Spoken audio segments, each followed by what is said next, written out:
Esto casi no se sabe, pero la educación pública, gratuita y obligatoria fue inventada en algún momento de la historia. Antes no existía. La educación en la antigüedad distaba mucho de lo que hoy entendemos por educación.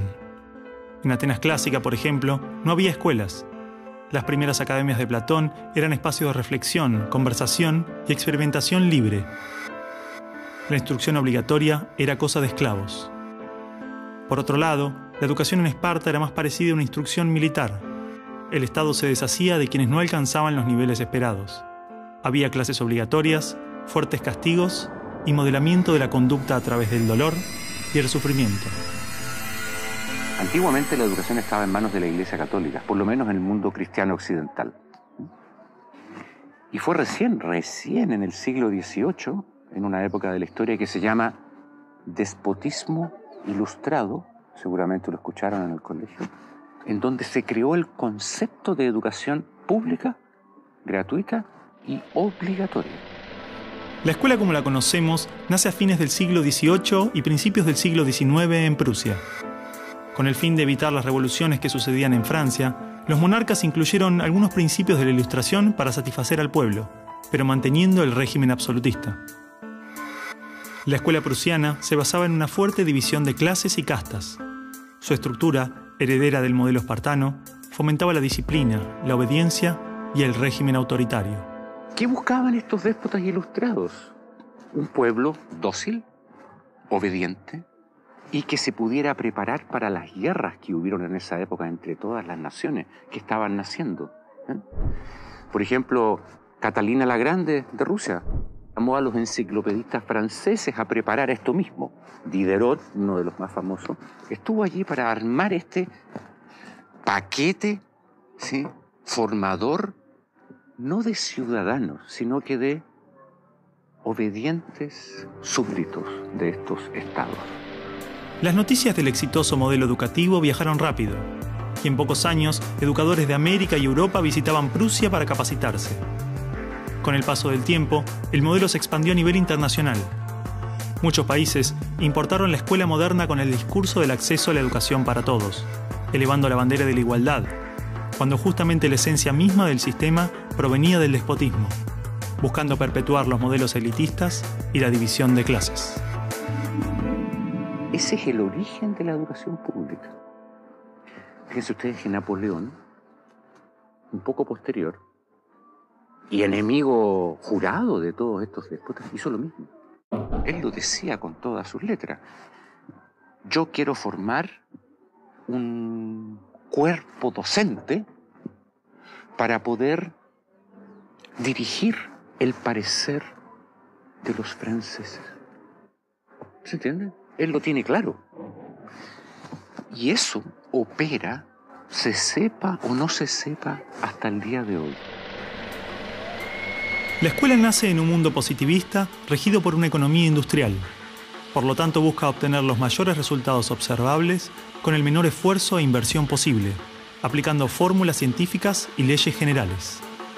La escuela era la respuesta ideal a la necesidad de trabajadores, y los mismos empresarios industriales del siglo XIX fueron quienes financiaron la escolarización obligatoria a través de sus fundaciones. ¿Dónde coloco los hijos de estas personas para que puedan trabajar? ¿Cómo educamos en que aprendan a leer? ¿Cómo creamos obreros inteligentes? La educación sigue siendo lo mismo, una herramienta para formar trabajadores útil al sistema y una herramienta útil para que la cultura permanezca siempre igual y siempre se repita, lo cual es conservar la estructura actual de la sociedad. La escuela se complementó con investigaciones sobre el control de la conducta, propuestas de utopías sociales y hasta teorías de superioridad racial.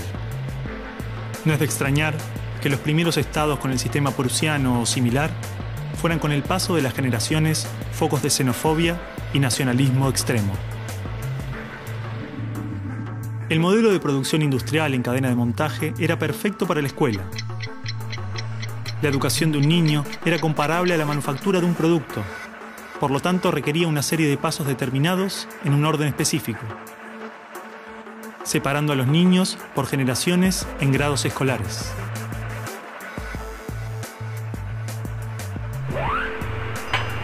Y en cada una de estas etapas trabajaría sobre determinados elementos, contenidos que asegurarían el éxito, pensados minuciosamente por un experto. Digamos que el maestro es la figura que es la encargada de enseñar una serie de contenidos que tocan, porque alguien ha determinado así, en una edad determinada. Pero la educación no la preparan los biólogos. Y curiosamente muchas veces tampoco son educadores los que la preparan. Son administrativos. Son gente que no hace clases. En esta cadena, una persona estaría a cargo de una pequeña parte del proceso, insuficiente como para conocer el mecanismo en su totalidad, ni a las personas en profundidad. Un docente por año, por materia, cada 30 o 40 alumnos, llegando al punto de que el proceso termine siendo meramente mecánico. Y la educación, como la estamos viendo hoy, es administrativa. Hay alumnos que llegan, profesores que hacen clase, alumnos que se van, profesores que se van y al día siguiente se repite el ciclo. Un profesor estatal es un funcionario en que la autoridad le dice: usted tiene que enseñar esto, esto, esto y de esta forma.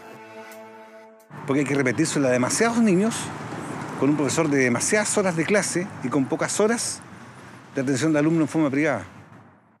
Entonces va a dirigir siempre a un grupo colectivo. Porque evidentemente si tengo 30 niños, no puedo pretender que todos los 30 niños quieran hacer lo mismo al mismo tiempo.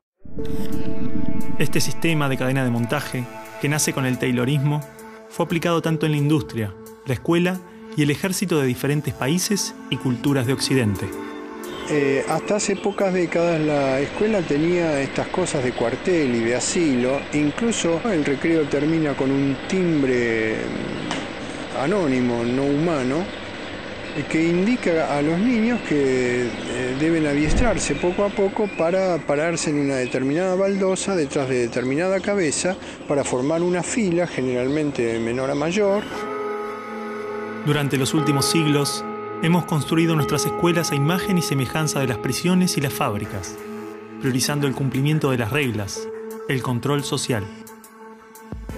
La escuela se pensó como una fábrica de ciudadanos obedientes, consumistas y eficaces, donde poco a poco las personas se convierten en números, calificaciones y estadísticas.